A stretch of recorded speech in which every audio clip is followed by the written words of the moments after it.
चलिए हमेशा की तरह हम आज की भी अपनी इस क्लास की शुरुआत त्रिपदी वंदना के साथ करेंगे। I will request each and every one कि आप सभी के हाथ विनम्रता से आनंद केंद्र के सामने जुड़े हुए, आंखें कोमलता से बंद। वंदे अरहम, वंदे गुरुवरम, वंदे सत्यम।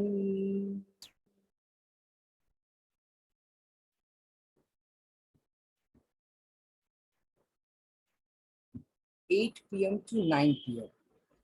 is learning hour for most of us.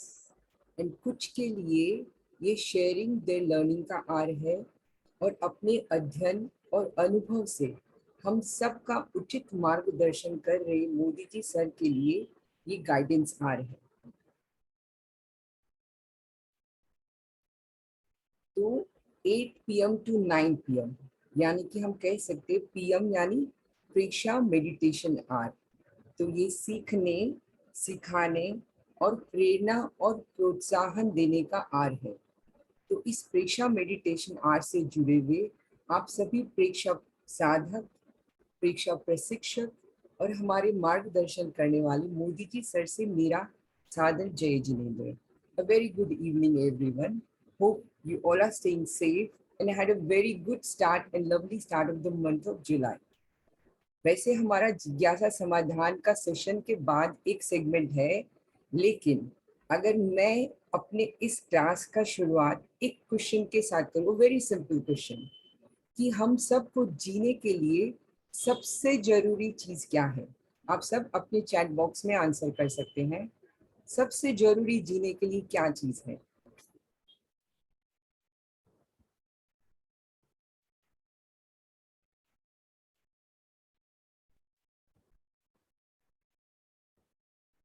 I can't read the messages. शायद कुछ मैसेजेस आए होंगे। ओके, डायरेक्ट वही मैसेज आ गया जो मुझे चाहिए। वी ऑल आर स्मार्ट, क्योंकि आज श्वास परीक्षा का आध्यात्मिक पक्ष है। तो खाने पीने के साथ साथ हम आंसर देंगे कि भाई खाना जरूरी है, पीना जरूरी है, लेकिन सबसे जरूरी है श्वास। क्योंकि हम सब जानते हैं और मानते हैं कि श्वास नहीं तो जीवन नहीं। खाने के पीने के बिना हम शायद कुछ दिनों, कुछ महीनों रह सकते हैं। अगर प्रभु महावीर का काल है तो लोग शायद महीनों महीनों, सालों तक रहे, लेकिन इस युग में लगभग असंभव है। श्वास के बिना हम कुछ पल भी नहीं रह सकते। लेकिन श्वास क्या सिर्फ जीने के लिए जरूरी है, या हम सबका जो परम लक्ष्य है मोक्ष, उसके साथ भी इसका कोई कनेक्शन है? तो आज हम श्वास के आध्यात्मिक पक्ष को जानेंगे। इसके लिए हमारे साथ जुड़ रहे हैं मुंबई से अंजू जी बाफना। आप एक लेवल 2 परीक्षा प्रशिक्षक के साथ साथ परीक्षा फाउंडेशन के एवरीडे मॉर्निंग योगा आसना में नियमित अपनी सेवाएं दे रहे हैं। So over to you Anju जी।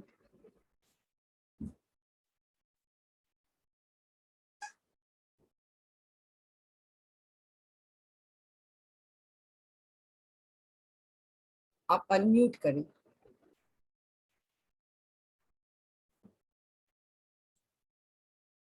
ओम अरहम, वंदे गुरुवरम, वंदे गुरुवरम।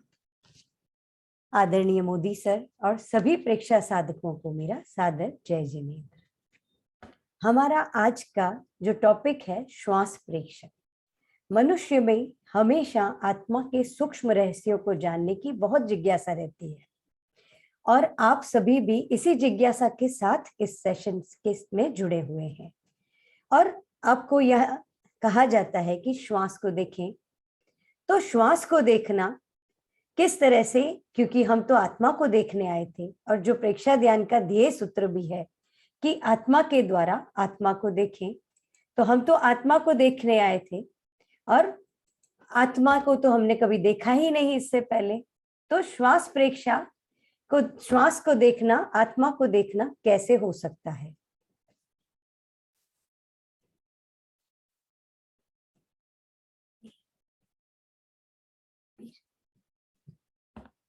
आत्मा के द्वारा आत्मा को देखें, प्रेक्षा ध्यान का ध्येय सूत्र है, आप सभी जानते हैं। और हमें कहा जाता है श्वास को देखें, या कहा जाता है अपने शरीर को देखें, रंगों को देखें, चैतन्य केंद्रों को देखें।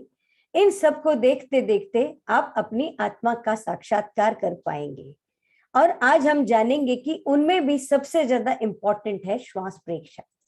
और भगवान महावीर की वाणी में अगर कहें तो श्वास की जागरूकता का अर्थ है जीवन की समग्र जागरूकता का विकास। और अगर हठ योग में जिस प्रकार से कहा जाता है, फर्स्ट आत्मा के द्वारा आत्मा को देखें। अब श्वास को देखना, अगर ये मेरा आपसे प्रश्न है कि किस प्रकार से श्वास को देखना आत्मा को देखना है, अगर आप जवाब देना चाहें तो आप चैट बॉक्स में लिख सकते हैं।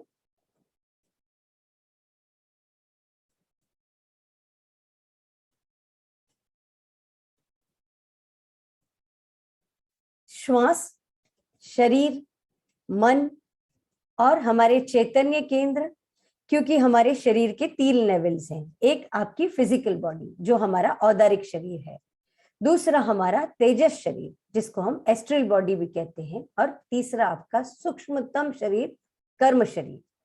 और जिस प्रकार से स्थूल शरीर की क्रिया हो रही है तेजस शरीर के साथ, और तेजस शरीर क्रियाशील बन रहा है सूक्ष्मतम शरीर कर्म शरीर के साथ। इसीलिए क्योंकि कर्म शरीर के जितना भी श्वास कहें, शरीर कहें, मन कहें, ये सभी कहाँ से संचालित होते हैं? प्राण शक्ति से।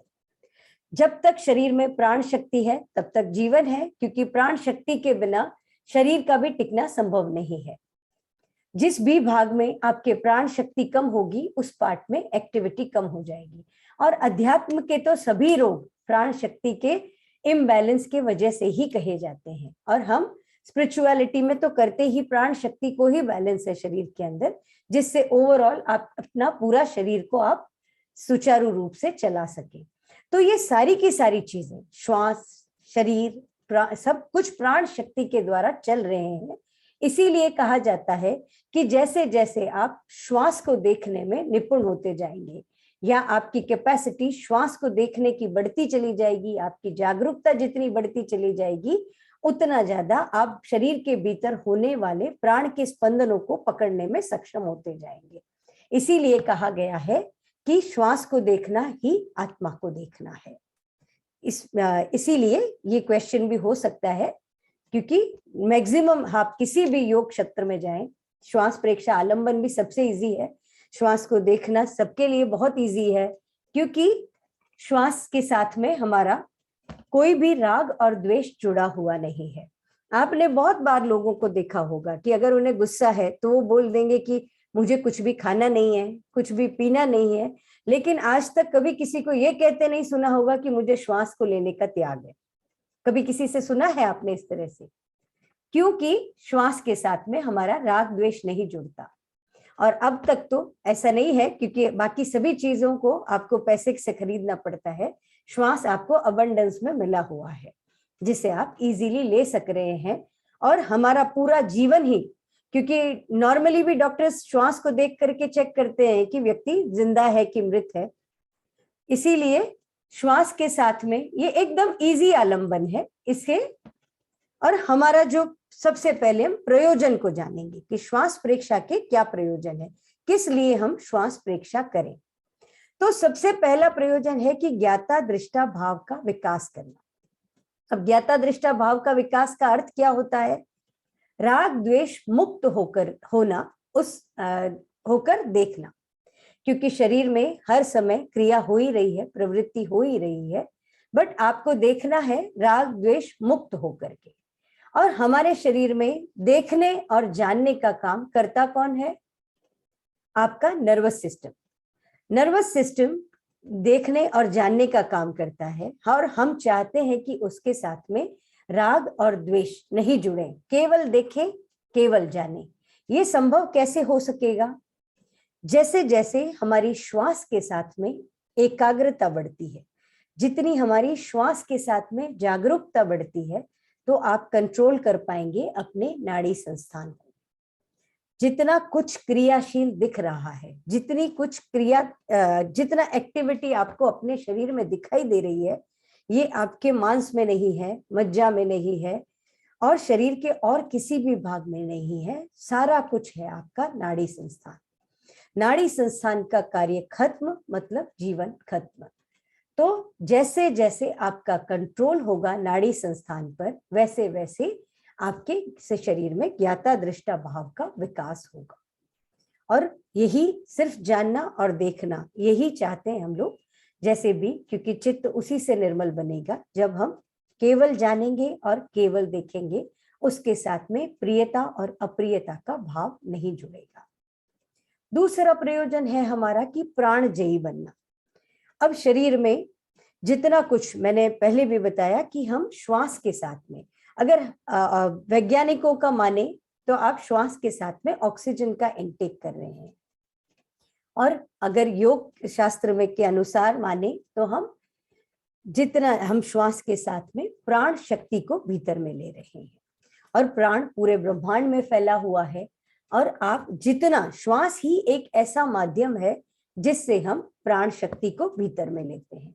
जितनी ज्यादा आप लंबा और दीर्घ श्वास लेंगे, उतना ज्यादा शरीर में प्राण शक्ति का फ्लो अच्छा होगा। और शरीर में अच्छी प्राण शक्ति, क्योंकि शरीर में जितने भी हमारे विकार हैं या जितनी भी हमारी, हम सब मुक्ति के पथ पर जाना चाहते हैं, तो जितने भी अंतराय हैं, विकार हैं, इन सब को मिटाने के लिए आपको अपने शरीर की शक्ति को बढ़ाना है। उस शक्ति को बढ़ाने का माध्यम क्या है? प्राण शक्ति। जितनी भीतर में प्राण शक्ति अच्छी रहेगी, आपने देखा होगा कि जहां पर वोल्टेज कम होता है या कम और ज्यादा होता है, वहां पर इलेक्ट्रिक इक्विपमेंट्स किस तरह से काम करते हैं, उनमें एनर्जी बहुत ज्यादा नहीं रहती है। और अगर आपका भी श्वास छोटा है तो क्या होगा, हमारे शरीर में भी एनर्जी उतनी अच्छी नहीं रहेगी। तो आप एक शरीर को चला रहे हैं, फिर किसी भी पार्ट में प्राण शक्ति कम हो सकती है, उस पार्ट की एफिशिएंसी भी कम हो सकती है। तो जितना पूरा आप श्वास लेंगे, क्योंकि पूरा का पूरा, ऐसे तो कहा जाता है कि हमारे आयुष्य का संबंध है आपके आयुष्य कर्म के साथ, लेकिन आयुष्य कर्म को भोगने का माध्यम है आपका श्वास।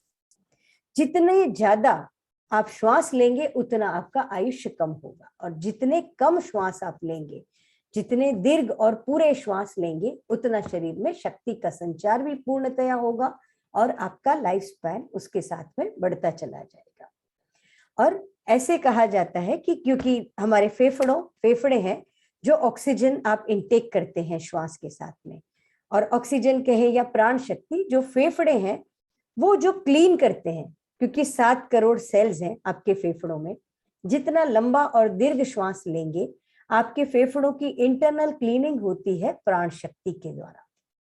और जितना दीर्घ और लंबा आपका श्वास रहेगा, उतने आपके फेफड़े भी स्वच्छ और निर्मल रहेंगे। क्योंकि जैसा संसार में हम देखते हैं तो सनलाइट एनर्जी का सोर्स है, आपके शरीर में एनर्जी का सोर्स क्या है? प्राण शक्ति, वाइटल फोर्स। और जितना ज्यादा, अगर आप देखेंगे कि जिस पार्ट में, जहां धरती के भी जिस पार्ट में सनलाइट पूरी तरह से नहीं पहुंचती है, उस पार्ट में क्या होगा, बहुत ज्यादा आर्द्रता रहती है और बहुत ज्यादा सीलन, और बहुत छोटे छोटे सूक्ष्म जीवाणुओं के प्रजनन के लिए वो जगह बहुत एकदम इजीली वहां पे बहुत फटाफट कोई भी इन्फेक्शन हो जाता है या जीवाणु उत्पन्न हो जाते हैं। वैसे ही हमारे लंग्स हैं। अगर आपके लंग्स में भी प्राण शक्ति सम्यक रूप से नहीं पहुंच रही है, तो वो भी खतरनाक और सूक्ष्म जीवाणुओं के प्रजनन की एकदम अच्छी जगह बन जाएगी। तो जितना ज्यादा आपका श्वास दीर्घ रहेगा, आपके लंग्स हेल्दी रहेंगे, उतना आपके हार्ट को भी बहुत कम लोड लेना पड़ेगा, क्योंकि हार्ट का काम है खाली ऑक्सीजन को शरीर में ट्रांसपोर्ट करना, हर एक सेल तक ऑक्सीजन को पहुंचाना। और ऑक्सीजन के साथ ही हर एक कोशिका में प्राण शक्ति पहुंचती है। हर एक कोशिका उस प्राण शक्ति के द्वारा ही अपने कार्य करती है। और अगर ये काम, अगर हमारा लंग्स पूरे नहीं कर रहे, श्वास का, गैसेस का एक्सचेंज पूरा नहीं हो रहा, तो फिर से जो धमनियां अशुद्ध रक्त के साथ में अगर जाएंगी शरीर में, तो तो उससे क्या होगा, आलस्य रहेगा आपके शरीर में, बहुत ज्यादा एनर्जी काम करने की नहीं रहेगी।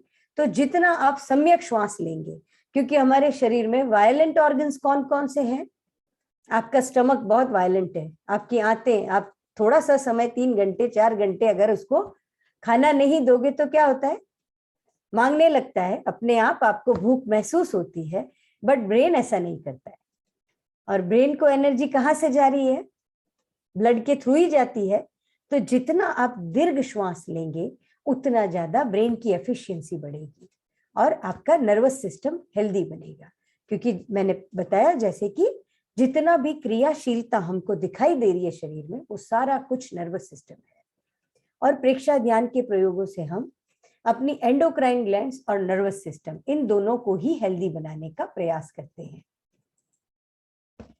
अब श्वास प्रेक्षा, अब इसमें एक डायग्राम में आपको दीपक दिखाई दे रहा है जो बाहर और भीतर दोनों को प्रकाशित करता है। इसीलिए कहते हैं देहरी का दीपक बने कि भीतर और बाहर दोनों को प्रकाशित करे। तो श्वास प्रेक्षा ऐसा ही एक माध्यम है जो भीतर और बाहर दोनों को प्रकाशित करता है, और भीतर के साथ भी कनेक्टेड है, बाहर के साथ भी कनेक्टेड है। कोई भी इमोशन, कोई भी संवेग श्वास को ट्रिगर किए बिना आपके शरीर में उतरेगा नहीं। श्वास जैसे प्राण का आहरण का तो सबसे ही महत्वपूर्ण स्रोत है कि श्वास के द्वारा ही आप प्राण शक्ति का ग्रहण कर रहे हैं। श्वास और प्राण शक्ति का जिस प्रकार, जैसा शक्ति के जागरण के लिए, क्योंकि जैसे भी आपको स्पिरिचुअलिटी में प्रोग्रेस करना है, हम अपनी चेतना का विकास करना चाहते हैं, हम अपनी अतीन्द्रिय क्षमताओं को जगाना चाहते हैं, तो सभी के लिए सबसे महत्वपूर्ण आलंबन है श्वास। जितना प्राण शक्ति का फ्लो अच्छा, उतना ज्यादा शरीर में संकल्प शक्ति अच्छी, आपका मनोबल, क्योंकि शरीर को अच्छा खाना मिला तो शरीर पुष्ट हो जाएगा। आप बैलेंस डाइट की बहुत बात सुनते हैं, संतुलित भोजन करना चाहिए, ये अच्छा है, ये बुरा है, ये सब कुछ अच्छा है, लेकिन मन को पोषण कहाँ से मिल रहा है? जब मन को अच्छा आहार मिलेगा तभी तो हमारा मनोबल स्ट्रांग होगा। तो ये अच्छा आहार कहाँ से मिलेगा? श्वास के साथ। जितना आप प्राण शक्ति को पूरी तरह लेंगे, अच्छा लेंगे, शरीर में प्राण शक्ति जितनी ज्यादा होगी, आपकी डिटर्मिनेशन पावर बढ़ेगी, आपकी संकल्प शक्ति स्ट्रांग होगी, आपका मनोबल स्ट्रांग होगा। और ऐसा भी कहा गया है कि आप ऑक्सीजन के साथ हर एक कोशिका तक अपने संकल्प को पहुंचाओ, इससे क्या होगा, आपके शरीर में उतना ज्यादा वो आपके संकल्प की दृढ़ता के रूप में परिवर्तित होगा। तो ऑक्सीजन के फ्लो के साथ में हमें शरीर के एक एक कोशिका तक अपने संकल्प को पहुंचाना है, तभी हम उसको अचीव करने में सक्सेसफुल हो पाएंगे। अब ध्यान के आलंबन के लिए श्वास को ही क्यों लिया गया है? क्योंकि कितना इजी है, श्वास तो सभी को मिला हुआ है, जितने संसार में जीवित प्राणी हैं सभी को श्वास मिला हुआ है। आपने कभी भी देखा होगा कि मनुष्य ही एक ऐसा प्राणी है जो श्वास को चेंज कर सकता है। अगर हमें सिखाया जाता है, जैसे प्रेक्षा ध्यान में जब हमने की थी अपनी जर्नी, उस समय हमारी श्वास की संख्या 1 मिनट में बहुत ज्यादा थी, बट धीरे धीरे धीरे अभी हमारी श्वास की संख्या, जितने भी साधक हैं उनकी धीरे धीरे कम होती चली जाती है। तो ध्यान के आलंबन के लिए श्वास ही सबसे अच्छा माना गया है, क्योंकि श्वास भीतर और बाहर दोनों के साथ कनेक्टेड है, और इसके साथ में हमारा राग और द्वेष जुड़ा हुआ नहीं है। जितना ज्यादा, क्योंकि वही आलंबन बहुत ज्यादा अच्छा होता है जिसके साथ में राग और द्वेष जुड़ा हुआ नहीं होता है। मन भी बाहर से भी जुड़ा हुआ है, क्योंकि इंद्रियों का मालिक होता है मन, और मन की भी मालिक होती है श्वास। मन को भी अगर आपको कंट्रोल में लाना है तो आपको पहले श्वास का संयम करना पड़ेगा।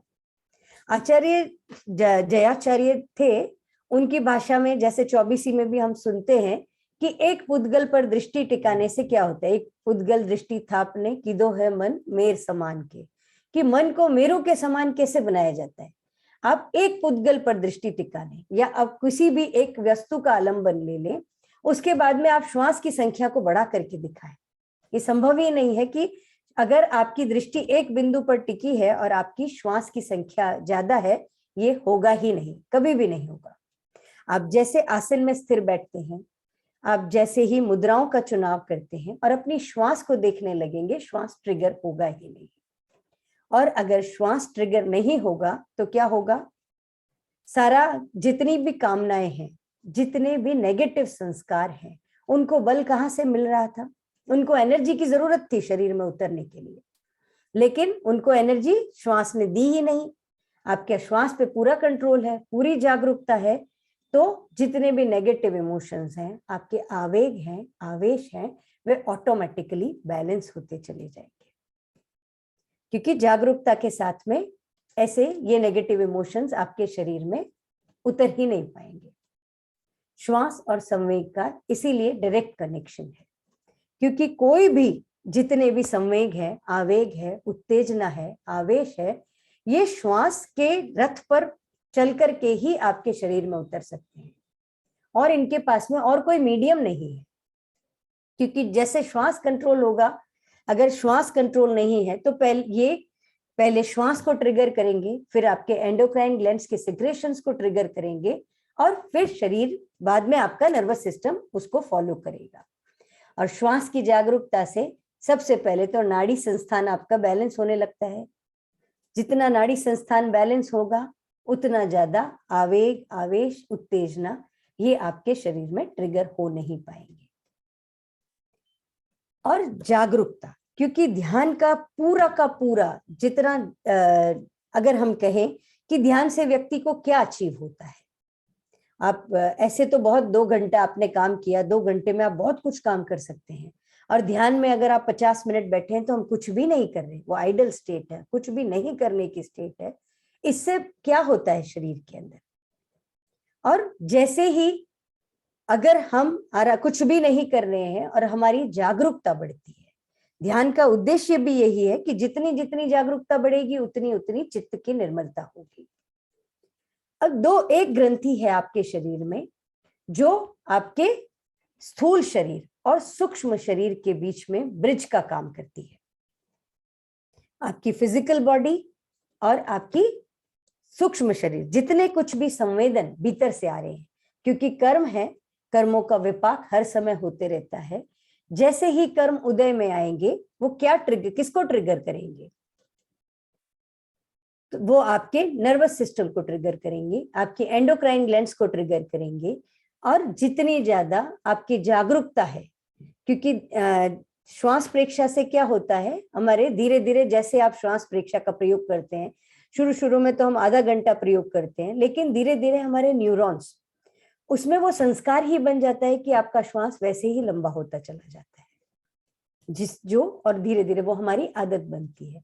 तो जितनी जागरूकता होगी उसके साथ में एक्टिव होती है हमारी पीनियल ग्लैंड, और पीनियल ग्लैंड के जागरूक होने से कोई भी आवेश, आवेग, उत्तेजना, कितने भी नेगेटिव इमोशंस हो, उन सब का अगर हमें परिष्कार करना है और व्यक्तित्व का अगर रूपांतरण करना है तो पीनियल ग्लैंड को एक्टिव करना होता है। इसके इनएक्टिवेशन से ही ये सारे नेगेटिव इमोशंस हमारे शरीर में ट्रिगर होते हैं। तो श्वास की जागरूकता से आपकी पीनियल ग्लैंड सक्रिय होती है। अब जैसा मैंने कहा कि कोई कहते हैं आप ध्यान साधना के लिए आए हैं कि आत्मा को देखो, कोई कहेंगे श्वास को देखो, कोई कहते हैं मन को देखो, मन को अमन बनाने की साधना है, और भगवान महावीर की वाणी में कहें तो आत्मा को देखना मतलब सिर्फ श्वास को देखना है। क्योंकि श्वास है, ये पुद्गल के साथ में, आत्मा और पुद्गल का संबंध हमेशा से चला आ रहा है। और श्वास के साथ में आप क्या ले रहे हैं? वर्ण, गंध, रस और स्पर्श। क्योंकि जो पुद्गल है उसके साथ ये चारों चीजें तो कनेक्टेड रहनी है। तो श्वास के साथ में भी हम वर्ण भी लेते हैं, गंध भी लेते हैं, रस भी लेते हैं, स्पर्श लेते हैं। अब आप लेश्या ध्यान के प्रयोग करते हैं, अगर वर्ण है तो पांचों में से कोई भी वर्ण हो सकता है। आप कौन से वर्ण का श्वास ले रहे हैं ये कौन डिसाइड करेगा? आप आंसर दे सकते हैं, कौन डिसाइड करेगा कि आप कौन से वर्ण के पुद्गलों को भीतर में ले रहे हैं? आपके श्वास का रस कैसा है, आपके श्वास का गंध कैसी है और आपके श्वास का स्पर्श कैसा है, ये कहाँ से डिफाइन होगा कि आपको क्या लेना है? क्योंकि पुद्गल है, उनमें ये चारों प्रॉपर्टीज होने वाली ही है, हमेशा रहेगी। बट आप क्या ले रहे हैं, ये कहाँ पर डिफाइन होगा, कैसे डिफाइन होगा? ये होगा आपके भाव के साथ। और पूरी की पूरी प्रेक्षा ध्यान की जितनी भी साधना है, ये सारी भाव तंत्र के परिष्कार की साधना है। अगर आपके भाव अच्छे हैं, प्रशस्त हैं, तो आप कौन से रंग लेंगे? अच्छे रंग श्वास के साथ भीतर में लेंगे, अच्छे रस लेंगे, अच्छे स्पर्श लेंगे, और जैसा अच्छा लेंगे आपकी लेशाएं भी अच्छी हो जाएंगी। और अगर आपके भाव नेगेटिव हैं तो आप कैसे लेंगे? काले रंग के परमाणुओं को भीतर लेंगे, आप रस भी वैसा ही लेंगे, आप गंध भी वैसा ही लेंगे, स्पर्श भी वैसा ही लेंगे। अब इसमें भगवान महावीर की वाणी में ही कहें तो सबसे पहले हमारी जैसे जैसे श्वास के साथ एकाग्रता बढ़ती जाती है, सबसे पहले पकड़ में आने लगता है श्वास का स्पर्श। और नॉर्मली भी आप जब भी श्वास लेते हैं तो आप फील करते हैं, टच को फील करो कि बाहर से जो श्वास आ रहा है वो ठंडा है और भीतर से जो बाहर जा रहा है वो गर्म है। तो ये क्या हो गया, हम श्वास के स्पर्श का अनुभव कर रहे हैं। और अगर आपकी एकाग्रता बढ़ेगी तो आप उसके कलर को पकड़ पाओगे कि हम कैसा श्वास ले रहे हैं, फिर उसके गंध को पकड़ पाओगे, और एकाग्रता आगे बढ़ेगी तो उसके रस को पकड़ पाओगे।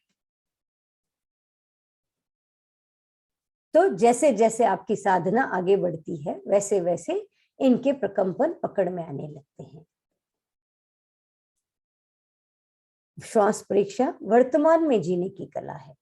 अगर आप श्वास प्रेक्षा के प्रयोग करते हैं, आप बहुत ज्यादा न पास्ट की स्मृति करेंगे और न फ्यूचर में जाएंगे, क्योंकि मन अगर बहुत ज्यादा चंचल है और मन को अगर आपको पकड़ना है तो आपको श्वास को पकड़ना पड़ेगा, क्योंकि इनडायरेक्टली मन को कंट्रोल श्वास ही कर रही है। इंद्रियों को कंट्रोल करता है मन और मन को कंट्रोल करती है श्वास। तो वर्तमान में जीने की कला का विकास, क्योंकि मैक्सिमम पास्ट बीत चुका है और फ्यूचर आपके हाथ में नहीं है, तो जितना भी विकास होगा वो वर्तमान में ही होगा। और जितना जितना श्वास प्रेक्षा के साथ में हम ट्यून्ड अप होते जाएंगे या हमारी साधना आगे बढ़ेगी, उतना ज्यादा आप वर्तमान क्षण में जीने में आपका पूरे पारंगत बनते चले जाएंगे। अब श्वास है, ऐसे ही हम लोग सोच भी सकते हैं कि श्वास तो नॉर्मली भी आता ही है। एक बच्चे को भी श्वास लेना तो सिखाया नहीं जाता, जब वो पैदा होता है उसके साथ ही वो श्वास लेना सीख जाता है। बच्चों का श्वास नॉर्मल अच्छा सहज श्वास होता है, बच्चे दीर्घ ही श्वास लेते हैं। बट जैसे जैसे उनमें राग द्वेष के इमोशंस आते चले जाते हैं, उनका श्वास इम्बैलेंस होने लगता है। तो सिर्फ मनुष्य ही ऐसा एक प्राणी है जिसको हम कहते हैं ना, श्वास लेते तो सभी जीवित प्राणी हैं, लेकिन श्वास को लेने की कला का विकास किसने किया है? केवल मनुष्य ने। कैसे लेना है, उसको कैसे कंट्रोल करना है, क्योंकि देवताओं का आयुष्य होता है 33 सागरों पर मैक्सिमम आयुष्य होता है, और मिनिमम 10,000 वर्ष देवताओं का आयुष्य होता है।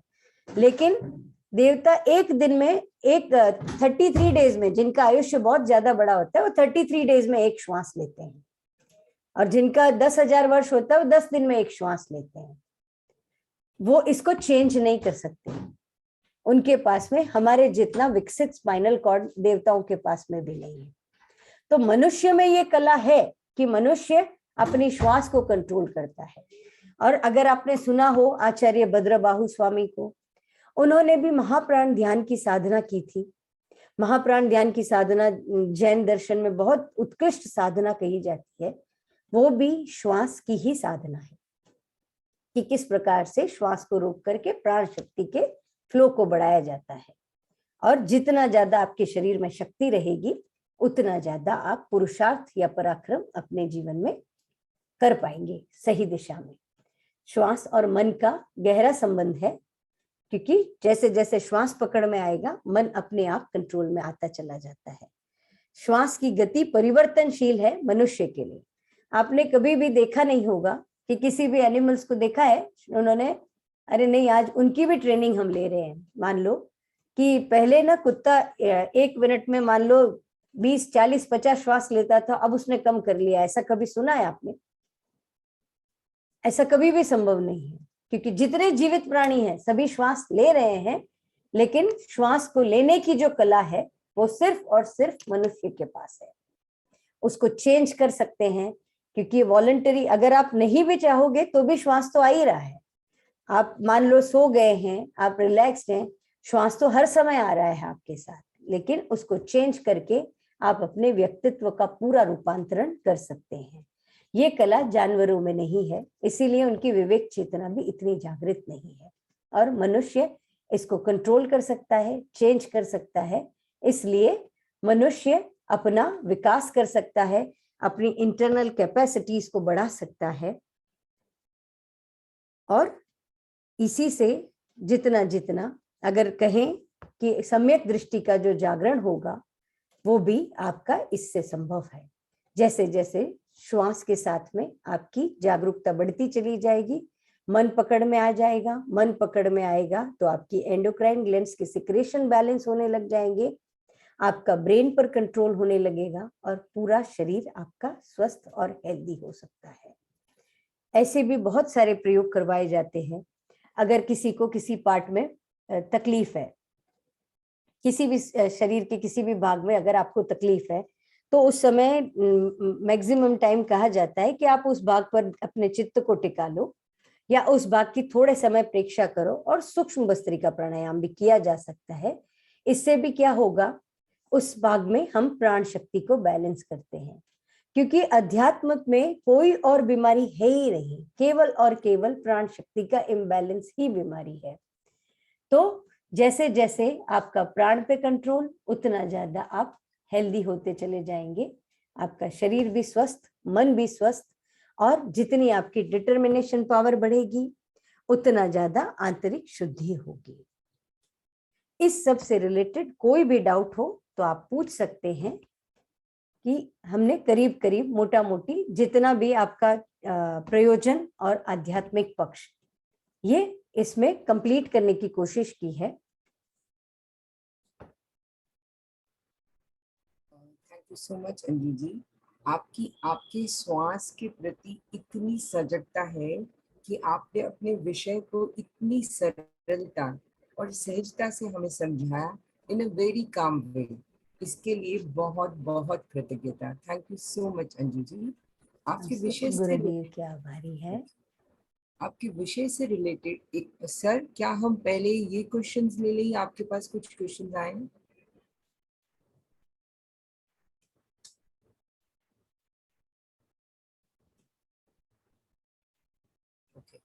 तो आपके सेशन से रिलेटेड एक क्वेश्चन आया है, 10 प्राण और श्वास द्वारा ग्रहण किए गए प्राण में क्या भिन्नता है? कि अगर मैं कहूं 10 प्राण जैसे हुए, तो शरीर के अलग अलग भाग में जो प्राण शक्ति काम कर रही है उन्हीं को हमने 10 प्राणों में डिवाइड किया है, लेकिन आप श्वास के साथ में ले रहे हैं प्राण शक्ति ही। अब आपको जब भाषा योग्य पुद्गलों की जरूरत पड़ी, आपने पहले दिमाग में सोचा कि मुझे क्या बोलना है, उस वैसे अकॉर्डिंग आप पुद्गल इकट्ठे कर रहे हैं, तो वो आपका कौन सा हो गया? वचन बल प्राण हो गया। तो श्वास के साथ में आपने श्वासोच्छ्वास प्राण लिया। वैसे ही जो जो प्राण एक एक पार्ट के साथ में जैसे कनेक्ट होता है, उसी को हम 10 भाग में प्राण शक्ति को डिवाइड कर रहे हैं, बट एनवायरमेंट से आप कंप्लीटली प्राण ही ले रहे हैं।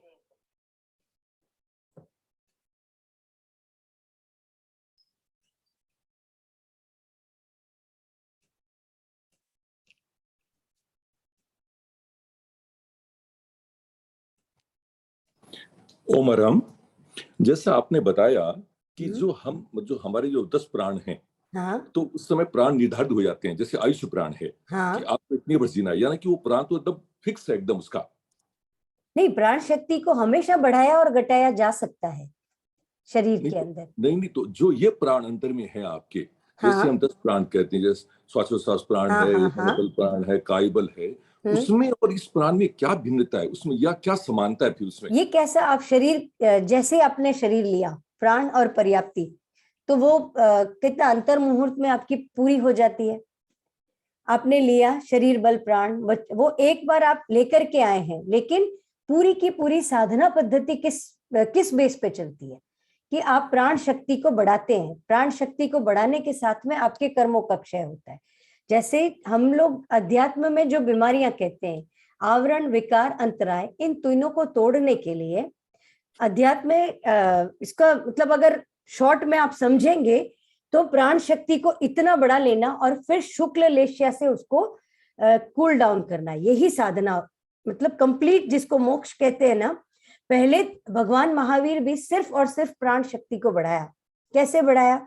उन्होंने तप किया, ध्यान किया, और जितना भी प्राण शक्ति का लॉस है, प्राण शक्ति के लॉस के क्या कारण होते हैं हमारे शरीर के अंदर? नहीं, एक मिनट मैडम, हाँ? एक क्या है, प्राण शक्ति तो जितने आपने बंद किए, लेकिन बंद किया वो तो अब उसमें बढ़ नहीं सकता, वो उतना कैसे तो नहीं बढ़ेगा? तेजस उतना नहीं शरीर रहेगा। आपके साथ हर समय है। नहीं है, लेकिन हाँ? जितना आयुष्य प्राण जितना हुआ उससे हाँ? ज्यादा होगा नहीं। कोई आदमी आयुष्य, का 75 वर्ष का अगर प्राण है, मतलब या चक्षुष प्राण है, तो हाँ? उसकी तो देखने की शक्ति है, जो हाँ? प्राण है उसको तो बढ़ा नहीं सकते, वो तो उतनी ही है। उसको तो आपकी आयुष्य कैसे डिफाइन हुआ? 75 वर्ष से डिफाइन नहीं होता है। आप कितना श्वास लेंगे ये डिफाइंड है। नहीं, दोनों ही एक दूसरे से रिलेटेड हैं, संबंध अंतर संबंधित है। हाँ? मतलब श्वास के साथ आयुष्य का बंधन है, समझे हाँ? नहीं? वो तो जब तक आयुष्य है तब तक आपके श्वास आएगा ही। हाँ? या तो कोई बाहरी कोई ऐसे अस्त्र का प्रयोग हो, या कोई ऐसी समस्या हो जाए, हाँ? ऐसा हुआ कि भाई एक क्षण में आप जो इतने क्षण में आप बचना है, या हाँ? सारे चले गए, तो उतने उतने मुहूर्त में आपने वो पूरा भोग लिया आयुष को, प्राण को, है कि हाँ? नहीं? तो मतलब क्या है ना कि मैं मतलब एकदम मतलब जैसे ये प्राण है, प्राण शक्ति है, प्राण धारा है कि नहीं है, और ये 10 प्राण है। हाँ? ये जो चारों चीजें हैं, ये चारों चीजों का जैसे स्पष्ट होना, एक मतलब कहीं ना कहीं लगता है जैसे मतलब ये इसके साथ ओवरलैप कर रहा है, नहीं, अब ये मैं इसके आपको साथ एक बताती हूँ कि जैसे मान लो नॉर्मली आपने पशु जगत को देखा है, ठीक है? कुत्तों का आयुष्य कितना होता है? 12 वर्ष से लेकर के 20 वर्ष मैक्सिमम, ठीक है ना? मनुष्य का आयुष्य कितना है बता सकते हैं आप? किसका आयुष्य कितना है? मनुष्य का आयुष तो वो नहीं, आप बता नहीं सकते हैं ना उस चीज को। नहीं बता सकते। हाँ, हाँ, ठीक है, क्योंकि एकदम, आप जन्म के साथ में आयुष्य बल प्राण लेकर के आए, ठीक है? हाँ, तो वो ठीक है, आप श्वास की संख्या लेकर के आए हैं। अब आपने अगर दीर्घ श्वास लेना शुरू किया है ना, तो आपका मैक्सिमम, आपका जो योगी अगर 1 मिनट में 1 श्वास लेते हैं, उनका लाइफ स्पैन 100 से 125 साल से ज्यादा ही है, ज्यादा ही है, और क्योंकि उनकी क्लीनिंग पूरी हो रही है। अब इंद्रियां 10 प्राण में 5 तो इंद्रियों के प्राण आ गए, तो एक एक की कैपेसिटी है। जैसे जैसे उम्र हुई आपकी एज होती है, उसके साथ साथ में थोड़ा 60 प्लस होते हैं, तो उनके इन्हीं सेंस ऑर्गन्स की कैपेसिटी कम होने लगती है। कोई सुनेगा कम, किसी को आंख से थोड़ा कम दिखाई देगा, तो ये वहां पे प्राण शक्ति की डेफिशिएंसी है।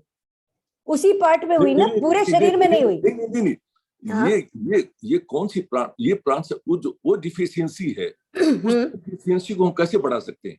वो डेफिशिएंसी ही आप योग से बढ़ा रहे हो। अब क्योंकि मेरा बता दूं मैं कि जब मैं पढ़ती थी तब मेरे को है ना 2.25 नंबर का चश्मा था। तब मेरी एज कितनी होगी? 21 साल शायद। उस समय मेरे को 2.25 नंबर का चश्मा था, और मुझे इतना दूर से भी दिखाई नहीं देता था, और आज मेरे को चश्मा लगाने की जरूरत नहीं पड़ती। तो ये प्राण बढ़ा है कि घटा है? नहीं, देख, 2 बातें हैं। एक तो क्या है कि आपका इंस्ट्रूमेंट है, हाँ? उसकी आपकी आंख है, इंस्ट्रूमेंट है वो, हाँ? हाँ? और उस इंस्ट्रूमेंट में कहीं कोई चीज गड़बड़ है, हाँ? ये भी सोचा ना, क्या उस चीज को आपने ठीक किया, उस साधना से किया, जिससे भी किया, हाँ? हाँ? है कि नहीं? तो उसको हम कैसे कहेंगे वो प्राण शक्ति थी वहां पर?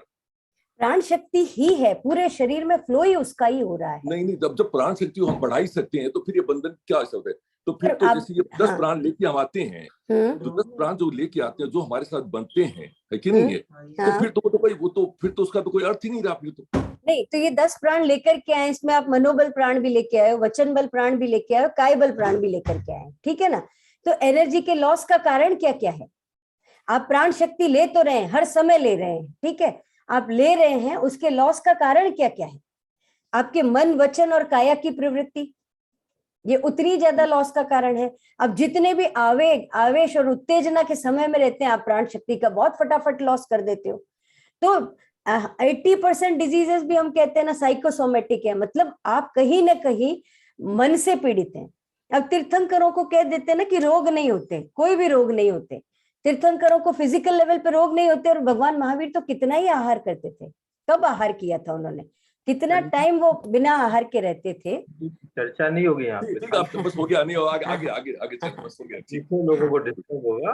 हाँ। और ये जो प्राण शक्ति है, हम घटा भी सकते हैं, बढ़ा भी सकते हैं। साधना का यही महत्व है, पुरुषार्थ का यही महत्व है।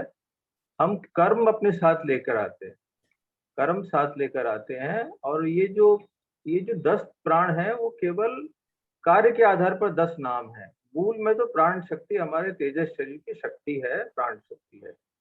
ये हमारी तेजस शरीर की शक्ति और चेतना की शक्ति, दोनों का मिला जुला शक्ति को हम प्राण शक्ति बोलते हैं।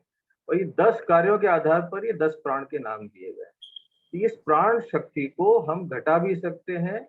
मन वचन काया का अत्यधिक योग करें तो घटने लगेगी, भोगों में लगेंगे तो घट जाएगी। और यदि हम साधना में लग जाएंगे, मन वचन काया का संयम कर लेंगे, हम सूर्य का आतापना लेंगे, लंबा श्वास लेंगे, भाव शुद्धि का अभ्यास करेंगे, तो इन सारे ही रीजन से तपस्या करेंगे, तो इससे हमारी प्राण शक्ति बढ़ भी सकती है। तो ये साधना का महत्व है कि हम प्राण शक्ति को मतलब साधना से बढ़ा सकते हैं और भोग से हम घटा भी सकते हैं।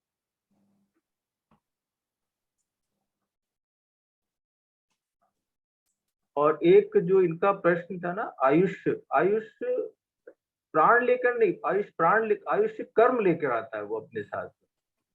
कर्म शरीर में, मतलब जब चेतना नया जन्म धारण करती है तो वो एक आयुष्य कर्म अपने साथ लेकर आता है। आयुष्य कर्म का भोग हम मान के चले श्वास के द्वारा होता है। यदि कोई व्यक्ति जल्दी जल्दी श्वास लेता है तो आयुष्य कर्म का भोग जल्दी हो जाता है, और कोई व्यक्ति लंबा श्वास लेता है तो वही आयुष्य का पूरा भोग होता है। मान लिया कि उसका आयुष्य एक, क्योंकि ये ईयर्स में नहीं होता है, एक कर्म है। यदि हम, जैसे हमारे पास 1 किलो का कोई गुड़ की ढेली है, हम उसको जल्दी जल्दी खाएंगे तो वो जल्दी खत्म हो जाएगी। हम उसको एक ही लय से खाएंगे तो जितना चलना था उतने समय तक वो चलेगी। तो आयुष्य कर्म का जो भोग का संबंध है वो हमारे श्वास के साथ जुड़ा हुआ है।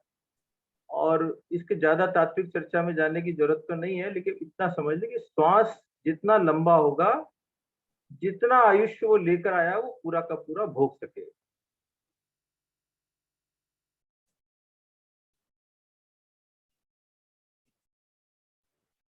ओके, हम नेक्स्ट क्वेश्चन ले सकते हैं। सीमा जी गर्ग, आप अपना क्वेश्चन पूछे प्लीज। ओमर मैम, आपने कहा था ना श्वास प्रेक्षा के साथ पीनियल ग्लैंड क्रिया होती है, वो कैसे होती है? क्योंकि श्वास की जागरूकता, ये ग्लैंड है ना, इसी को हम कहते हैं कि आपका समता की आंख जिसको कहते हैं। तो ये श्वास प्रेक्षा से ऑटोमेटिकली, जितना आप पीनियल ग्लैंड के एक्टिवेशन का समय हम लोग कहते हैं ब्रह्म मुहूर्त भी होता है, और जितना आपका प्राण शक्ति का फ्लो सुषुम्ना में होता है, जितना ज्यादा आपकी स्पाइन एक्टिव होगी और प्राण शक्ति जितनी ज्यादा बढ़ेगी तो पीनियल ग्लैंड एक्टिव होगी, जो राग और द्वेष दोनों के साथ में कनेक्टेड नहीं है, ये समता की आंख है, तो उतना ज्यादा हमारा ज्ञाता दृष्टा भाव का विकास होता है। Thank you. इसमें सीमा जी ऐसा मान सकते हैं कि कोई भी ध्यान करो आप, सारे ही ग्लैंड्स के सीक्रेशन आपके बैलेंस बने। केवल पीनियल की बात नहीं है, उसमें आपके थायराइड भी, यदि कोई आदमी यदि श्वास प्रेक्षा का ध्यान करता है तो थायराइड के भी स्राव संतुलित होंगे, सारे ही स्राव संतुलित होंगे ध्यान करने से। क्योंकि ध्यान में पूरे शरीर का फिजिकल, मेंटल, इमोशनल जब सारे बैलेंस रखते हैं तो सारे ही एंडोक्राइन ग्लैंड्स का बैलेंस रखता है। अब चैतन्य केंद्र प्रेक्षा से विशेष रूप से उसका सॉल्यूशन मिलता है। जैसे आपने विशुद्धि केंद्र की प्रेक्षा की, तो विशुद्धि केंद्र की प्रेक्षा करने से विशेष रूप से थायराइड पैराथायराइड पर विशेष प्रभाव पड़ेगा। ज्योति केंद्र प्रेक्षा करने से पीनियल ग्लैंड और हाइपोथैलेमस पर विशेष रूप से प्रभाव पड़ेगा, लेकिन हर ध्यान से सारी ही ग्लैंड्स के सीक्रेशन बैलेंस हो।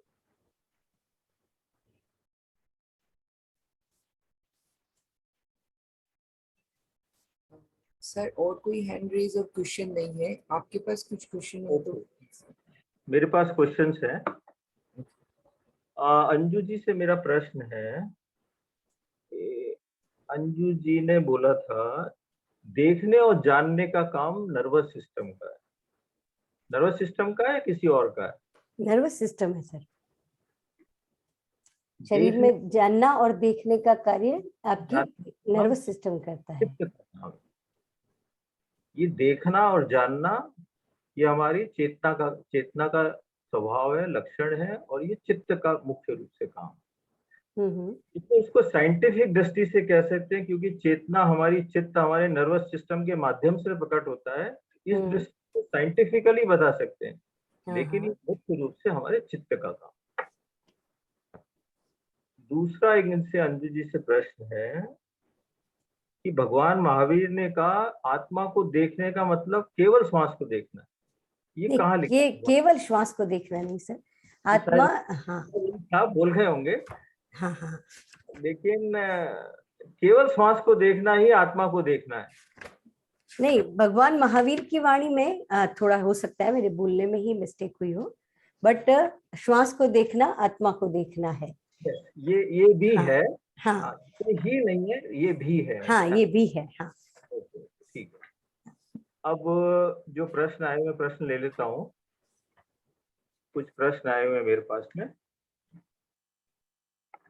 पहला प्रश्न है, पहले तो सीमा जी के प्रश्न काफी हैं, और मैं पहले भी बोला था कि जितना जागरूकता से सीमा जी गर्ग अध्ययन कर रहे हैं और प्रश्नों को भेज रहे हैं, और प्रश्न भी ऐसे नहीं है, कोई ऐसे नहीं है कि कुछ भी प्रश्न है, प्रश्न भी अच्छे भेजते हैं, तो मुझे लगता है कि सबको भेजने चाहिए। और इवन जो हमारे लेवल 2 की तैयारी करने वाले स्टूडेंट ही ना भेजें, जो लेवल 2 कर चुके हैं वो भी भेजें, तो कोई दिक्कत नहीं है इसमें, क्योंकि ये हम सबके लिए सीखने का समय है ये। तो जिनके मन में भी बार बार पढ़ें, बार बार जिज्ञासा हो, और तो इसलिए सब लोग प्रश्न भेज सकते हैं और भेजना चाहिए। पहला प्रश्न है कि पवन जी का प्रश्न है रांका का, कि आसन प्राणायाम और योगिक क्रिया में कितना समय लगाएं। और इनका दूसरा प्रश्न है, क्या बिना योगिक क्रिया और आसन प्राणायाम के सीधे ध्यान में बैठ सकते हैं? एक तो है कि आसन, मैंने ये बात कई बार बोली है कि लेवल 2 के हमारे जितने भी ट्रेनर्स जो तैयारी कर रहे हैं, वो योगिक क्रिया को केवल जान ले। योगिक क्रिया उनको डेली नहीं करना, पहली बात तो उनको आसनों का अभ्यास करना है।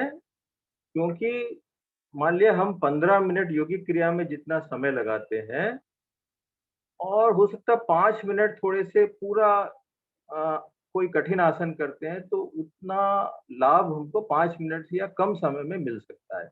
और दूसरा ये भी कारण है कि लेवल 2 के सारे जितने भी स्टूडेंट हैं, उनका सारे ही आसनों का परफेक्शन होना चाहिए।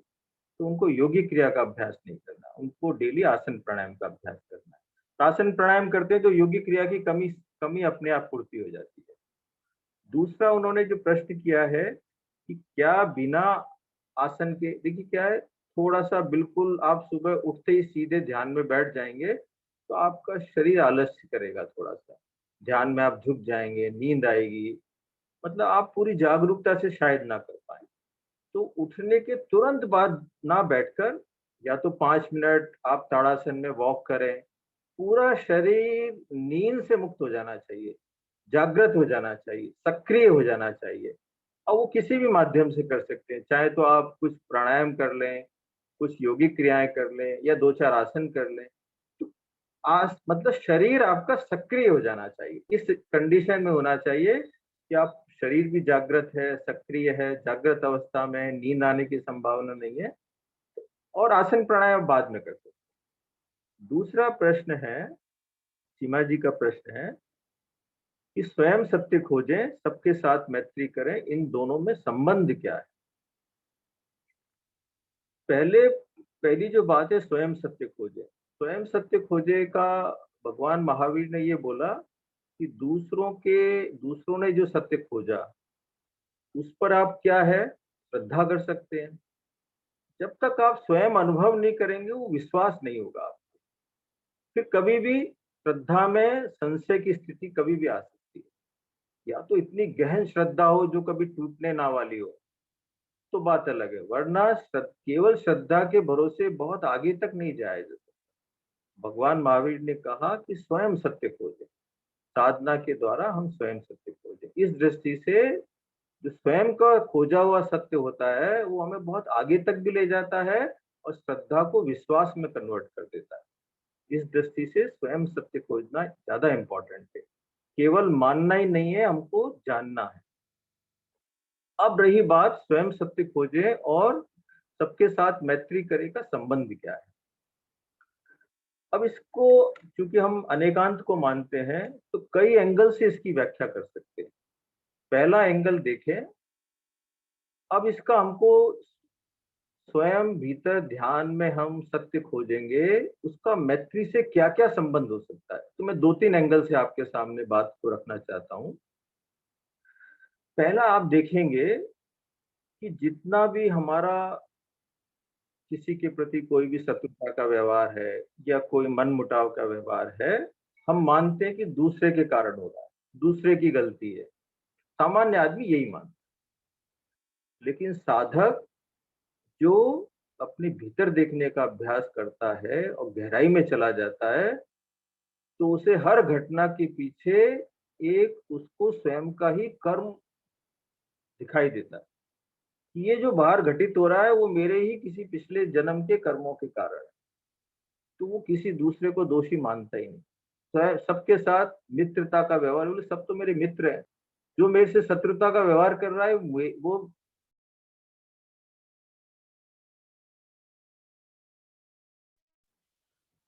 केवल ये इस व्यवहार के पीछे कोई ना कोई कर्मों का कारण। अब स्वयं सत्य खोज लिया उसने, कर्मों के उपादान तक पहुंच गया, कर्मों के कारण तक पहुंच गया, तो फिर वो दूसरे को द्वेष नहीं देगा, उसके प्रति उसका कोई नेगेटिव विचार नहीं आएगा। ये एक पक्ष हो गया, उसने स्वयं सत्य खोजा तो उसका मैत्री भाव पुष्ट हुआ। अब दूसरे एंगल से खोजें, भगवान महावीर ने कहा जो हिंसा करता है वो दूसरे के साथ हिंसा नहीं करता, वो स्वयं अपनी आत्मा के साथ हिंसा करता। इसलिए बोले आज तू अपने आप का निग्रह कर। ये कैसे हुआ? किसी व्यक्ति ने हिंसा के भाव लेकर आया या किसी दूसरे व्यक्ति के साथ हिंसा का व्यवहार किया या हिंसा की उसने, तो क्या हुआ? उस क्रिया के साथ में उस हिंसा के मन वचन काया के योग के कारण उस हिंसा से उसको पाप कर्म का सघन बंधन हुआ, जो कि अगले जन्म में उसको, तो क्या हुआ? उसने वो दूसरे के साथ हिंसा की, लेकिन हुई हिंसा किसके साथ हो गई? उसकी आत्मा के साथ ही हिंसा हो। तो ये साधक जब इस सत्य को जान लेता है तो फिर वो किसी के साथ में हिंसा का व्यवहार कर ही नहीं सकता, केवल वो मैत्री का ही व्यवहार करता है। अब तीसरे एंगल से देखें, यदि हम जब साधक चेतना के प्रति सजग बनता है, चेतना के प्रति जागरूक बनता है, ज्ञाता दृष्टा भाव में ज्यादा से ज्यादा रहता है, भाव क्रिया का अभ्यास करता है, तो उसका चेतना का अनुभव बढ़ने लग जाता है। और जब ध्यान का डेली अभ्यास करता है, गहरे अभ्यास में जाता है, तो चेतना उसके सामने स्पष्ट होने लगती है, चेतना का क्या स्वरूप है। फिर वो चेतना में ज्यादा रहता है। संसारिक आदमी संसार में ज्यादा रहता है, साधक व्यक्ति चेतना में ज्यादा रहता है। तो जब जो व्यक्ति निरंतर साधना के द्वारा चेतना में ज्यादा रहने लगता है, तो फिर उसको बाहर जो दूसरे उसके साथ रहने वाले हैं, उसको सब में चेतन तत्व दिखाई। आत्मतुला का सिद्धांत फिर सक्रिय हो जाता है कि जैसी मेरी आत्मा है वैसी ही इसकी आत्मा है, जैसा मुझे कष्ट होता है वैसा इसको कष्ट होता है। तो मैं ऐसा कोई व्यवहार ना करूं जिससे, क्योंकि मुझे भी कष्ट होता है, तो मैं किसी के साथ भी कोई भी अप्रिय व्यवहार करूं। जब ये चेतना का, जब दूसरों में शरीर नहीं दिखता, केवल चेतना दिखती है, तो प्राणी मात्र के प्रति मैत्री का भाव प्रखर हो जाता है। तो इन सारे बहुत सारे एंगल से इसकी व्याख्या की जा सकती है। जितना जितना भीतर सत्य खोजते जाएंगे, चेतना का अनुभव बढ़ता जाएगा, अहिंसा का भाव बढ़ता जाएगा, भीतर के सूक्ष्म रहस्यों का पता चलता जाएगा, तो फिर किसी के साथ वो हिंसा का व्यवहार नहीं कर सकता, अमैत्री का व्यवहार नहीं कर सकता, किसी के प्रति कोई शत्रुता की गांठ नहीं बांध सकता, केवल मैत्री और मैत्री ही बचती।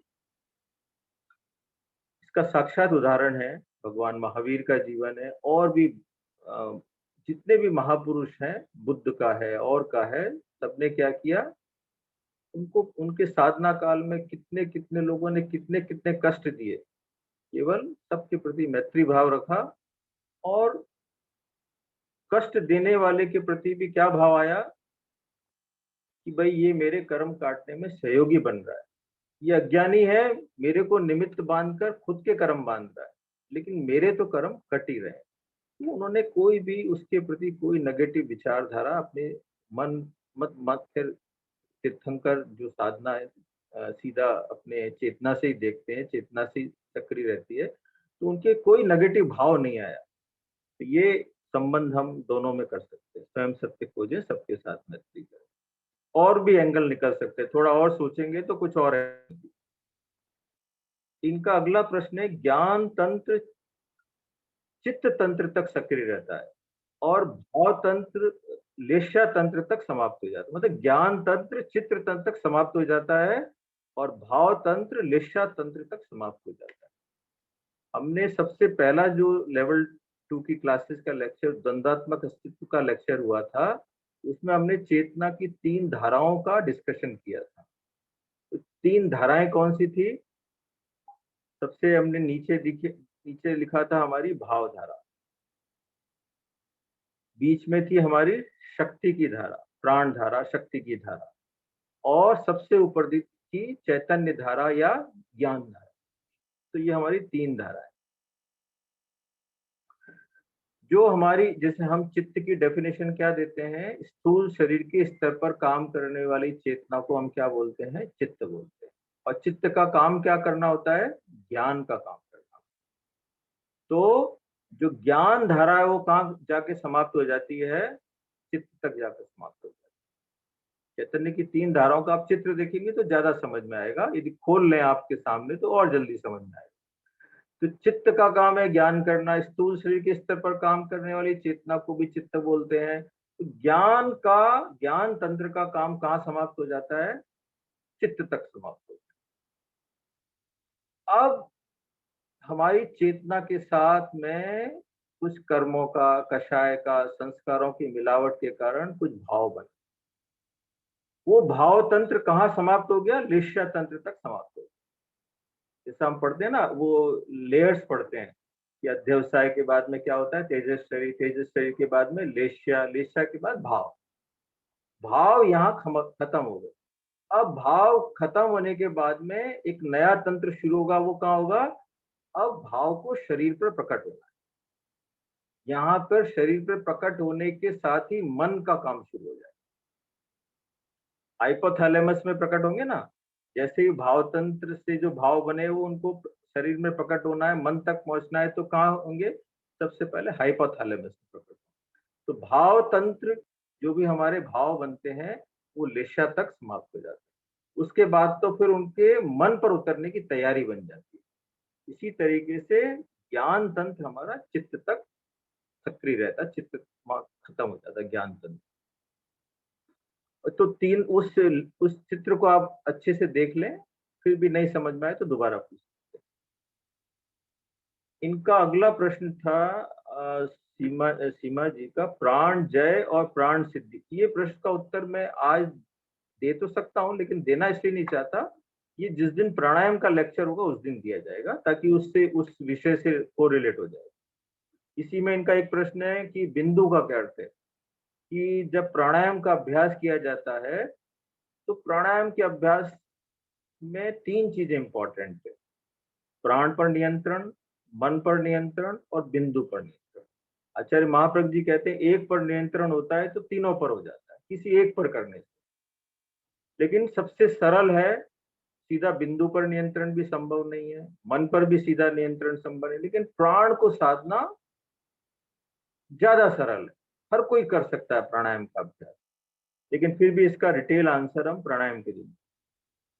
और अगला प्रश्न है पुष्पा जी पोखरना का है कि निर्विचार श्वास की गिनती नहीं हो पा रही है, 3-4 श्वास की गिनती के बाद में गिनती छूट जाती है।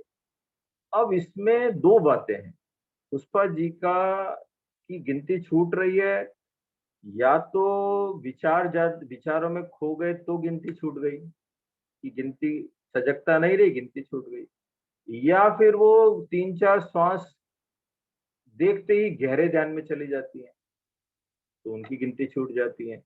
ये दोनों बातें हो सकती है। अब पता नहीं, उन्होंने ये नहीं लिखा कि उनकी 3-4 श्वास के बाद स्थिति क्या रहती है, क्या वो नींद में चले जाते हैं, क्या वो विचार में चले जाते हैं, क्या वो गहरे ध्यान में चले जाते हैं। तो वो यदि लिख कर भेजें कि 3-4 श्वास के बाद गिनती छूटती है तो होता क्या है उनके साथ में, तो अगली बार यदि वो लिख कर भेजेंगे तो प्रॉपर आंसर दिया जा सकेगा। तो मेरे पास ये इतने ही आंसर थे, बस एक आंसर जो मैंने नहीं दिया, प्राणायाम और प्राण से संबंधित, वो प्राणायाम के लेक्चर के दिन दिया जाए। सर चैट बॉक्स और उसमें भी कोई क्वेश्चन नहीं है, तो आज की क्लास का समापन करें। संपन्न करते हैं आज की क्लास। सभी के हाथ जुड़े हुए, तो हम ज्योति बैद, इनका आ गया, हैंड रेज हो गया, ज्योति जी बैद का। जय जिनेंद्र। निर्विचार श्वास मतलब क्या, कि जो अपने कुंभक करते हैं वो हुआ क्या निर्विचार? क्योंकि क्या है, वैसे तो मतलब क्या है, निर्विचार ध्यान की बात अभी ना करें। निर्विचार ध्यान का तो मतलब होता है कि आप 1 घंटा ध्यान में बैठे, 1 घंटे तक कोई विचार नहीं आया। अभी वो वाली बात नहीं हो रही, अभी बात ये हो रही है ध्यान में हमें ज्यादा समय तक निर्विचार रहना, विचारों में नहीं रहना। अभी क्या होता है सामान्य साधक के साथ में कि 2-3 मिनट तक श्वास को देखता है, अचानक से विचारों में चला जाता है, फिर ट्रेनर की आवाज आती है सजग, वापस वो श्वास के प्रति सजग होता है तो विचार छूटते हैं, फिर विचार आ जाते हैं। तो ये चलता रहता है, विचार आते हैं, छूटते हैं, विचार आते हैं। अब आप जो कहना चाहते हैं कि कुंभक के समय तो सामान्यतः विचार रहने की संभावना रहती ही नहीं। जैसे ही आपका कुंभक लगा या आपने लगाया, उस समय विचार रहने की संभावना ना के बराबर रहती नहीं। इसीलिए जिन लोगों को ध्यान के समय विचार आते हैं ज्यादा, तो उनको एक ही सुझाव दिया जाता है कि आप बीच बीच में क्या करें, सहज कुंभक का अभ्यास करें, कि आपने 2-3 मिनट के बाद में श्वास को रुक गया, या अपने आप भी रुकता है। जो लोग गहरे ध्यान में चले जाते हैं तो कई बार 1-1 मिनट का कुंभक लग जाता है। फिर जब शरीर में ऑक्सीजन की जरूरत होती है तो फिर वो अपने आप, वो शरीर का सिस्टम अपने आप काम करता है, वो श्वास को चालू कर देता है। तो जितना गहरा ध्यान लगेगा वो कई बार कुंभक अपने आप होता है। तो कुंभक के समय सामान्यतः विचार रहने की संभावना रहती नहीं है, इसीलिए इसका लक्ष्य भी अभ्यास होता है या अपने आप भी।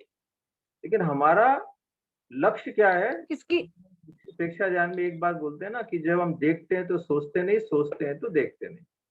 हमको ज्यादा देखने पर ध्यान देना है, देखने का अभ्यास करना है, देखने के प्रति सजगता रखनी है। तो देखने के प्रति सजगता रहेगी तो विचार की संभावना गौण हो जाएगी। तो क्या हमें उसकी गिनती करके फिर वो लिखना है क्या कॉपी में? हाँ, अब ये जो प्रश्न है कि आपको गिनती करने के लिए क्यों बोला गया था, गिनती करने के लिए इसलिए बोला गया था कि सामान्यतः साधक क्या करते हैं, उनका लक्ष्य क्या रहता है कि जैसे मैंने आधा घंटा ध्यान करना है, ध्यान कैसा हुआ इस क्वालिटी पर विशेष ध्यान नहीं जाता। ज्यादातर लोग क्या है, जैसे जो लोग सामायिक करते हैं, बोले मुझे एक सामायिक करनी, अब सामायिक में उसको नींद आई, विचार आए, या कोई निषेधात्मक भाव आए, इसके बारे में वो सजग नहीं है। उसका एक नियम है कि मुझे रोज एक सामायिक करना। तो खाली सामायिक करने का क्या मतलब हुआ, या खाली आधा घंटा ध्यान करने का मतलब क्या हुआ? ध्यान करने का मतलब ये है कि आप आधा घंटा ध्यान करें। 1 साल पहले यदि आपको आधा घंटा ध्यान में 10 मिनट विचार आते थे, 20 मिनट आप सजग रहते थे, तो आपका सजगता 20 की जगह 21 मिनट, 22 मिनट, 24 मिनट बढ़नी चाहिए। पहली बात, सजगता बढ़नी चाहिए, ज्ञाता दृष्टा भाव बढ़ना चाहिए। दूसरा, प्रैक्टिकल उसको अपने जीवन में, ये डायरी में ये पॉइंट सारे लिखने का अभ्यास करने को क्यों बोला गया है कि ध्यान का आपके जीवन पर क्या प्रभाव पड़ रहा है। ध्यान आप करते जा रहे हैं, समाहित करते जा रहे हैं, आपके जीवन में कषाय उतना ही है, क्रोध उतना ही है, प्रतिक्रिया उतनी ही है, झूठ पहले बोलते थे आज भी बोल रहे हैं, बेईमानी का मौका है तो बेईमानी भी कर सकते हैं। तो क्या मतलब हुआ ध्यान या समाहित का? ये सारी चीजें भीतर से सजगता बढ़ने से, भाव शुद्धि बढ़ने से अपने आप ही मन, शरीर, वाणी और इन सारी क्रियाओं में जाने से रुक जाए। ध्यान से ऑटोमेटिक भीतर का कंट्रोल बढ़े। तो ये डायरी लेखन का मतलब यही है कि आपका कषाय कितना कम हो रहा है, भाव क्रिया कितनी सध रही है, ध्यान करते समय आपके विचार कितने कम आ रहे हैं। कि गिनती करने से आपको ये मालूम पड़ जाएगा कि आप 108 श्वास तक कंटिन्यू सजगता से रह सकते हैं या नहीं रह सकते। तो आप डेली यदि करेंगे काउंटिंग तो आपको पता चल जाएगा। 108 पूरा हो जाए, 5-6 दिन लगातार 108 हो जाए, फिर इसकी काउंटिंग आप छोड़ सकते हैं। इसका मतलब आपका अभ्यास परिपक्व हो गया, आपका पक गया अभ्यास। अब आप गिनती छोड़कर गहरे ध्यान में जाने का अभ्यास करें। क्योंकि गिनती करेंगे तो बहुत ज्यादा गहरे में नहीं जा पाते, क्योंकि उसमें डाइवर्जन रहता है थोड़ा। लेकिन प्रारंभिक साधकों के लिए गिनती का अभ्यास करना बहुत हेल्पफुल है। लेकिन जब आपका श्वास सज जाए, आप 100 श्वास तक बिना विचार के पूरी सजगता के साथ रहने लग जाएं, 5-6 दिन एक साथ लंबा अभ्यास ही सज जाए, तो फिर आप गिनती छोड़। सर एक हैंड रेज और है, ले लें? ठीक, ले लीजिए, अभी टाइम है थोड़ा सा। शोभा ओ महाराज, जी, मेरा प्रश्न ये था कि आपने अभी जो बताया कि काउंटिंग में नींद हमें नींद भी आ जाती है, कभी विचार भी आ जाते हैं। नहीं तो आप विचार आ गया तो आप नीचे आ जाइए, नींद आ गई तो भी नीचे आ जाइए। 108 तक पहुंचना है। जो बहुत गहराई में पहुंच चुके हैं, जो निर्विचार मतलब ज्ञाता दृष्टा भाव में लंबे समय रह सकते हैं, वो फिर गिनती छोड़ सकते हैं। लेकिन अभी तो गिनती, जिनका हर 1-2 मिनट में विचार आने की समस्या है, सजगता नहीं है, उनको सबको गिनती के अभ्यास से आगे बढ़ना। एक बार अपने मन को थोड़ा सेट करना। क्योंकि क्या होता है, एक टास्क होता है, एक टारगेट होता है, तो आदमी के सामने चैलेंज होता है, और चैलेंज के लिए वो पूरी कोशिश करता है। जैसे एग्जामिनेशन का टाइम जब आता है ना, तो आदमी पूरी शिद्दत के साथ मेहनत करता है। ऐसे ही आपके सामने एक टारगेट है कि मुझे 108 श्वास तक बिना विचार के जाना है। इस टारगेट को पूरा करने के लिए आप बहुत सजगता से अभ्यास करेंगे। तो आपका अभ्यास सज जाए तो छोड़ना। लेकिन अभी तो आपको और सजग बनना है। जब आपको नींद आ रही है, विचार आ रहे हैं, तो ये आपके लिए तो बहुत जरूरी है। Next please. हमारे पास किताबों भी नहीं आए, किताब आई नहीं सर। किताब आई नहीं है तो आप एक बार जो लेवल 2 की टीम है ना, उनसे संपर्क कर लीजिए। वो आपको नंबर दे देंगे, लाडनू के नंबर। तो लाडनू के नंबर से मंगाइए, या आपके लोकल कोई लाइब्रेरी हो तो वहां से भी। सर एक हैंड रेज और है, रेखा जी का और एक चंचल जी का भी है, ले लें? संभव हुआ छोटा रेखा जी, प्रश्न। आप अनम्यूट करके पूछिए प्लीज।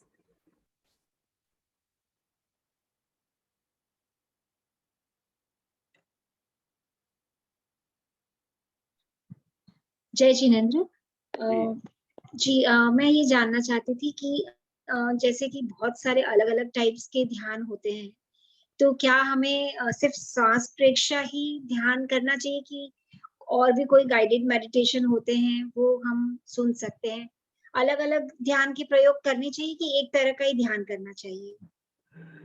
एक तो श्वास प्रेक्षा सबसे सरल है। श्वास आराम से पकड़ में आता है इस दृष्टि से। और दूसरा क्या है, श्वास का फिजिकली भी और मेंटली भी बहुत इंपॉर्टेंस है। इसीलिए श्वास के ध्यान को सारे ध्यान पद्धतियों में इंपॉर्टेंस दी गई है। लेकिन ध्यान साधक कोई भी ध्यान कर सकता है। वो चैतन्य केंद्र प्रेक्षा भी कर सकता है, लेस्या ध्यान भी कर सकता है, शरीर प्रेक्षा भी कर सकता है, कायोत्सर का भी कर सकता है। मतलब जो ध्यान उसको सध जाए उसका अभ्यास कर सकता है, लंबे समय तक कर सकता है। लेकिन साधक ये ध्यान रखे, जो साधक हर 10 दिन में ध्यान का प्रयोग बदलता है वो फिर आगे नहीं बढ़ पाता। एक व्यक्ति ने क्या किया, 10 तरह के ध्यान किए और हर 10-10 दिन में 10 तरह के ध्यान करता है, उसकी साल भर में बहुत ज्यादा प्रोग्रेस नहीं होगी। और एक व्यक्ति ने 10 की जगह एक ही ध्यान को 2-3 साल तक किया लंबा, उसने क्या किया, एक तो ध्यान का समय बढ़ाया। प्रारंभ किया उसने 15 मिनट से, वो 3 घंटे तक पहुंच गया। उसकी क्वालिटी बढ़ाई, पहले उसको 10 मिनट में मान ले 10 विचार आते थे, अब उसको 3 घंटे में भी 10 विचार नहीं आते। तो उसकी क्वालिटी बढ़ाना, समय बढ़ाना, स्थिरता बढ़ाना, जागरूकता बढ़ाना, अवेयरनेस, मतलब हमको एक ही ध्यान को कम से कम 1 साल तो मिनिमम टाइम, हो सके तो 3 साल तक करना चाहिए और उसको 3 घंटे तक ले जाना चाहिए, तो फिर अच्छा विकास। नेक्स्ट।